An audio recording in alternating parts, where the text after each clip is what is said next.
Rabbi इश्रह ली सदरी व यस्सिर ली अमरी वहलुल उक़दतम मिन लिसानी यफ़क़हू क़ौली के साथ एक मरतबा फिर आप तमाम दोस्तों को, भाइयों को, बहनों को, बुज़ुर्गों को, बच्चों को, छोटों को और बड़ों को, ये तमाम लोगों का मैंने इसलिए मतलब छोटे बड़े बच्चे वगैरह का इसलिए नाम लिया क्योंकि माशाल्लाह हमारी जो फैमिली है, यूट्यूब की फैमिली, जिसमें व्यूअरशिप्स जितनी भी आती है, तमाम ग्रुप एज की जो है वो माशाल्लाह आती है।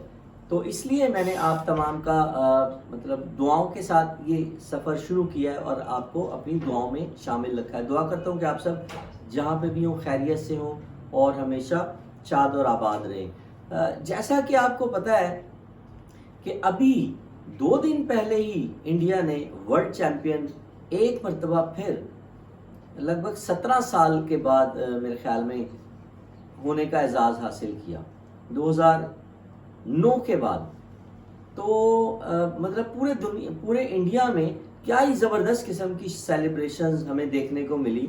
लेकिन खुशी के साथ साथ, जैसे कहते हैं कभी खुशी कभी गम, ये वाला मामला फ़ौरन बाद, अभी तो खुशी चल ही रही थी, अभी तो सेलिब्रेशन स्टार्ट ही हुई थी, हमने देखा कि लोग फाइनल की अभी ट्रॉफी की वो भी नहीं शुरू हुआ तो सेलिब्रेशन करने बाहर निकल गए।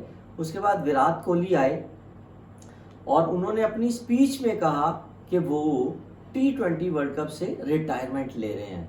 तो जब ये फैंस को खबर मिली सुबह या लेट नाइट, और जिसको भी पता लगा, उसके फ़ौरन बाद ही रोहित शर्मा ने भी हैरान कुन परेशान कर देने वाली बात, उसके थोड़ी देर के बाद पता लगा रविंद्र जडेजा ने भी जो है ना वो रिटायरमेंट ले ली।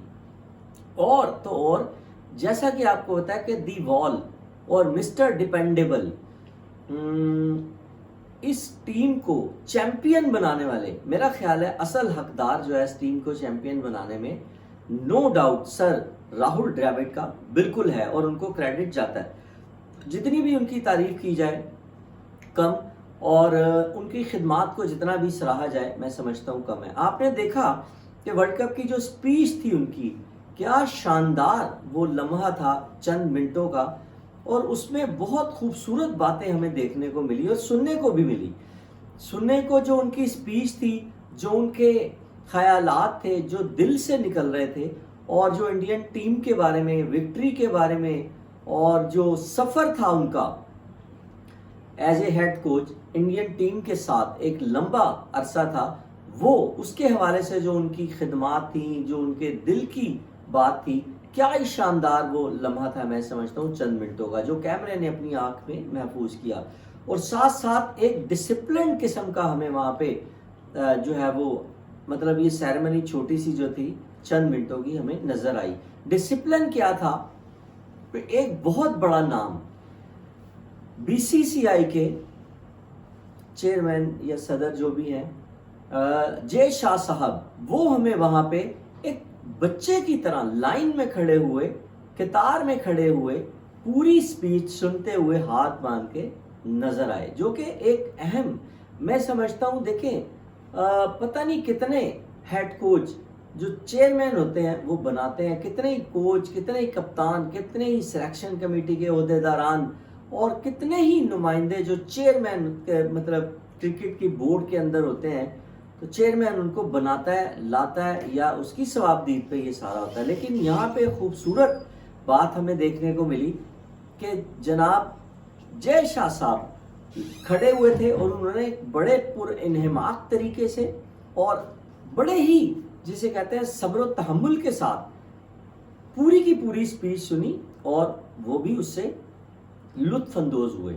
और बहुत हमारी तरफ से भी, बहुत ज़्यादा हमारे चैनल की तरफ से भी सर राहुल द्रविड़ को, क्योंकि मैंने राहुल द्रविड़ की क्रिकेट जो है ना वो देखी है, और मतलब जाहिर है हम नाम लेते हैं सचिन तेंदुलकर का ग्रेट, और ग्रेट उनका सौरव गंगोली का, तो यकीनन कैसे हम भूल सकते हैं दी वॉल को, क्योंकि मुझे अच्छी तरह याद है कि सचिन तेंदुलकर आउट होते थे कभी गलती से, या गंगोली आउट हो जाते थे कभी जल्दी, तो फिर राहुल द्रविड़ को आउट करना उनसे भी ज़्यादा मुश्किल काम होता था। यकीनन दी वॉल का उन्हें जो एक खिताब दिया गया वो इसलिए दिया गया कि आके वो खड़े हो जाते और इंडियन टीम को सहारा देते, संभालते और उस वक्त तक खड़े रहते जब तक यूं समझ लें कि कश्ती पार जो है ना वो नहीं लगवा देते थे। तो जितनी भी राहुल द्रविड़ की खिदमात को सराहा जाए और उनकी तारीफ की जाए मैं समझता हूँ कम है। उनकी बेहतरीन खिदमात है इंडियन क्रिकेट टीम के लिए और सबसे बड़ा क्रेडिट मैं ये समझता हूँ कि वर्ल्ड चैंपियन बनाने के बाद उनका सफ़र जो है वो ख़त्म हुआ। ये बहुत उनके लिए और इंडियन टीम के लिए और इंडियन कौम के लिए एक बहुत बड़ी खुशखबरी और ज़बरदस्त एक जिसे कहते हैं सफ़र रहा। ख़ात्मा जो है ना वो ज़बरदस्त हुआ। हैप्पी एंडिंग का होना बड़ा ज़रूरी है किसी भी कहानी में और किसी भी स्टोरी में, किसी भी फिल्म में, कहीं पे भी एंडिंग अगर आपकी हैप्पी है तो यूं समझें कि उस स्टोरी को, उस कहानी को कामयाब तस्वर किया जाता है। तो माशाल्लाह ज़बरदस्त किस्म की ये हैप्पी एंडिंग थी जिसमें अभी ये बात भी की जा रही है कि जी राहुल द्रविड़ की जगह कौन आएंगे। तो ले जी गौतम गंभीर, क्या बात है जी गौतम गंभीर की। आपने देखा कि गौतम गंभीर ने जो इंडिया ने वर्ल्ड कप उठाया था 2011 में, तो गौतम गंभीर की उसमें नुमाया एक अपना हिस्सा था। इसके साथ साथ अगर हम बात करें चेन्नई सुपर किंग्स की, तो चेन्नई सुपर किंग में कोलकाता नाइट राइडर में ज़बरदस्त उनकी खिदमात थी और कोलकाता नाइट राइडर को इस मर्तबा भी एज ए मेंटोर चैंपियन बनवाने में उनका बहुत बड़ा किरदार। तो अब देखें राहुल द्रविड़ गए तो गौतम गंभीर आ गए, तो मेरे ख्याल में चिंता करने की इतनी सी भी ज़रूरत नहीं है। मेरा ख्याल है इंडियन कौम को, नेशन को, फैंस को। उसकी वजह यह है कि अगर मैं कंपैरिजन करना चाहूँ राहुल द्रविड़ के साथ गौतम गंभीर को, तो एक बेहतरीन आपको नेमुल बदल मिल गया। इसी तरह अगर हम कंपैरिजन में आए किंग विराट कोहली के, और इसी तरह अगर हम दूसरे कंपैरिजन में आए रोहित शर्मा के, और इसी तरह अगर हम जडेजा के कंपैरिजन में आए, तो हमें एक लंबी लाइन यहाँ पे देखें। कंपैरिजन एप्पल टू एप्पल ही होना चाहिए। असल में कंपैरिजन में हम गलती कहाँ पे करते हैं? हम गलती ये करते हैं कि विराट कोहली की 17-18 साल की क्रिकेट, और अगर हम उसको कंपैरिजन करते हैं मतलब शुभमन गिल से कंपैरिजन करते हैं, तो शुभमन गिल ने अभी अपना कैरियर चंद साल हुए स्टार्ट हुआ है और उनकी क्रिकेट कितने चंद साल की है। हमें ये देखना है कि विराट कोहली की अगर हम शुभमन गिल से कंपैरिजन कर रहे हैं तो क्या जितना अभी कैरियर है उनका 5, 6, 7 साल का, तो जो विराट कोहली के 4, 5, 6 साल थे शुरू के, उसका कंपैरिजन उसके साथ होना चाहिए। तो यकीनन किसी से भी कम नहीं होंगे शुभमन गिल। और अगर इसी तरह हम रोहित शर्मा का कंपैरिजन करें, जिस तरह वो हिटमैन के नाम से मशहूर हैं और हार्ड हिटिंग करते हैं और स्ट्राइक रेट के बादशाह, एकदम एक ऐसा प्लेटफॉर्म खड़ा कर देते हैं कि टीम जो है ना वो एक बेहतरीन जगह पे यूं समझ लें टोटल बनाने में कामयाब हो जाती है। तो उनका कंपैरिजन यशस्वी जायसवाल से यकीनन किया जा सकता है। उसकी वजह यह है कि आप यशस्वी जायसवाल की अगर अभी की खिदमात देखें, उनका रिकॉर्ड चेक करें, उनका अगर हम सेंचुरी चेक करें, 50 चेक करें, उनकी एवरेज चेक करें ओडीआई की, और इसके अलावा स्ट्राइक रेट भी चेक करें, तो वो किसी भी तरह एक महान बल्लेबाज से कम नहीं है। और फिर मेरी उसी बात पे मैं आऊंगा अपनी, कि आपने ये देखना है कि यशस्वी जायसवाल के अभी कितने मैच हैं, कितने साल की उनकी क्रिकेट है। तो फिर हम अगर रोहित शर्मा से उनका कंपैरिजन कर रहे हैं तो हमें यह भी देखना होगा कि रोहित शर्मा जब इतने साल की क्रिकेट खेले थे तो उनकी एवरेज क्या थी, उनके 100 कितने थे, उनकी 50s कितनी थी, और उनकी स्ट्राइक रेट क्या थी। ये मेरे ख्याल में सही कंपैरिजन है। तो मैं नहीं समझता कि शुभमन गिल और यशस्वी जायसवाल किसी भी तरह से कम आने वाले दौर में साबित होंगे।